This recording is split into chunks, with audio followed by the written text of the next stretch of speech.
안녕하세요. 숨겨진 이야기를 다루는 김진주의 모자이크입니다. 우리는 가끔 이런 질문을 하곤 하죠. 왜 살아야 되지? 이 질문은 생각보다 자주 하게 되잖아요. 힘들 때, 지칠 때, 무언가라도 의미를 찾고 싶을 때 겉으로 보면 왜 살아야 하지? 라는 질문은 삶에 대한 의심처럼 보이지만 저는 오히려 반대로 생각이 들더라고요. 정말 살고 싶다 라는 증거로요. 정말로 살고 싶지 않다면 굳이 살 이유를 찾지 않을 것 같아요. 이유를 묻는다는 걸 정말 어딘가에 내가 살고 싶다는 이 욕구가, 이 가치가 숨어 있는 거라고 생각합니다. 그 중에서도 이 생각을 굉장히 많이 하는 사람 중에 하나가 살인 미수 범죄의 피해자들이라고 생각합니다. 들은 진짜 삶의 끝에 가까이 있었던 사람들이잖아요. 숨이 끊어질 뻔했고 의식을 잃기도 했고 정말로 마지막일 수도 있었던 순간이 있었기 때문에 이 죽음에 대한 질문을 굉장히 많이 하게 되는 것 같아요. 사회는 말합니다. 살았으니까 너무 다행이다. 물론 굉장히 좋은 말 같지만 이 문장으로 인해서 많은 것들이 생략돼요. 왜냐하면 이 사건의 피해자들은 결국 그 순간에 살아있는 게 다가 아니잖아요. 계속 끝까지 살아나가야 된단 말이죠. 그렇기 때문에 이 공포, 후유증, 뭔가 장면, PTSD 이런 것들이 다 축약되는 느낌이 들어요. 법은 더 냉철하죠. 오로지 결과를 중심으로 분석을 하기 때문에 죽었는가 살아있는가, 만약 피해자가 죽지 않았다면 미수가 되겠죠. 그 한 단어 때문에 이 회복의 과정은 모두 생략이 되는 거죠. 수술 때 있었던 시간, 의식이 돌아오기까지 겪었던 고통들, 재활의 시간들, 이런 것들이 사회에서는 살았으니까 다행이다라는 말로 생략되고 법에서는 죽지 않았으니까 미수라는 말로 생략됩니다. 살인미수 피해자의 생존은 과연 누구의 몫이 큰 걸까요? 가해자의 실패였을까요? 아니면 피해자가 끝까지 버틴 결과일까요?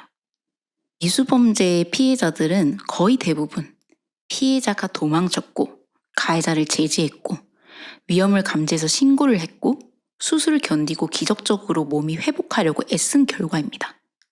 그 생존은 정말 수많은 선택과 불안, 저항의 결과였을지 모릅니다.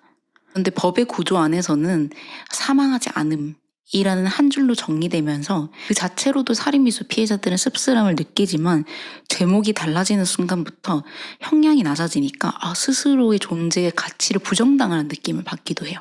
우리나라의 양형 기준을 보면 살인죄의 기본 양형이 거의 10년에서 16년이거든요. 그런데 살인미수는 약 한 3년 4개월에서 10년 8개월 사이로 낮아져요. 그저 미수라는 이유만으로요. 그래서 판사가 감형을 해줄지 말지를 판단하기도 전에 이미 출발선 자체에서 이 미수 범죄는 달라지게 되어 있는 거죠. 그래서 이 결과가 사망이 아니면 형량 범위부터 달라진다는 거. 이게 굉장히 생각보다 많은 무력감을 주기도 하더라고요. 판결문에서 피해자가 사망에 이르지 아니한 점이라는 감경 요소가 언급될 수는 있지만 피해자의 사건 이후의 삶이나 이 고통들은 형량 판단의 수치로 그닥 크게 반영되진 않습니다. 이뿐만 아니라 한 가지 더 들여봐야 될 게 실제 재판에서는 많은 감경 사유들이 있어요. 자수, 반성문 제출, 합의 시도, 초범 여부, 우발성, 심신미약 주장 이런 요소들이 법적으로 양형 기준으로 쓰이기도 해요. 양형 사유 중에 반성이라는 부분은 저도 많이 분노했던 지점인데 반성문 수십 통이 제출되고 합의조차 하지 않았는데 이게 판결문에 반영이 되기도 해요. 하지만 이 가해자의 반성은 피해자의 안전이나 회복과는 전혀 무관한 일이잖아요. 만약 살해 의도가 분명하고 실행 행위가 구체적이고 우연한 변수로 사망에 이르지 않았다고 하더라도 우리나라의 법은 그 결과만을 가지고 감경을 하기 시작합니다.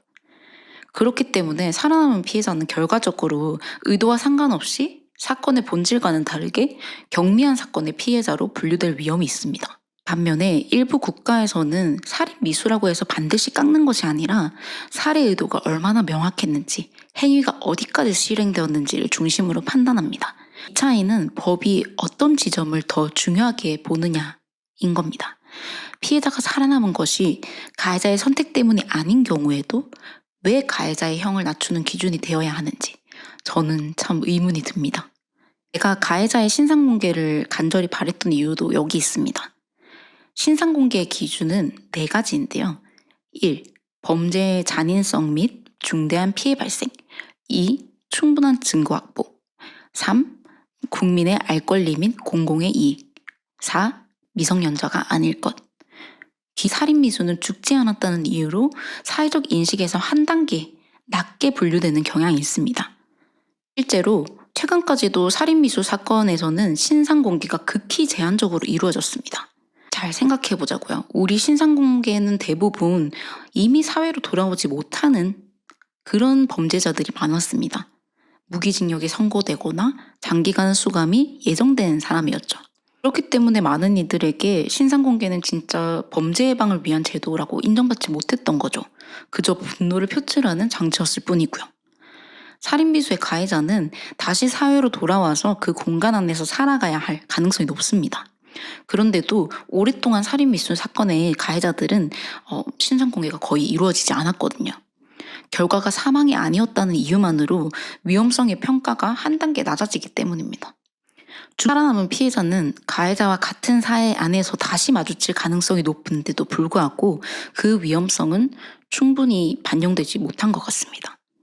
제가 국가배상을 청구한 이유도 역시 비슷한 맥락이 있습니다. 살아있다는 이유로 사건의 중대성이 축소되고 수사의 밀도가 낮아지면 피해자들은 이런 생각을 저절로 하게 됩니다.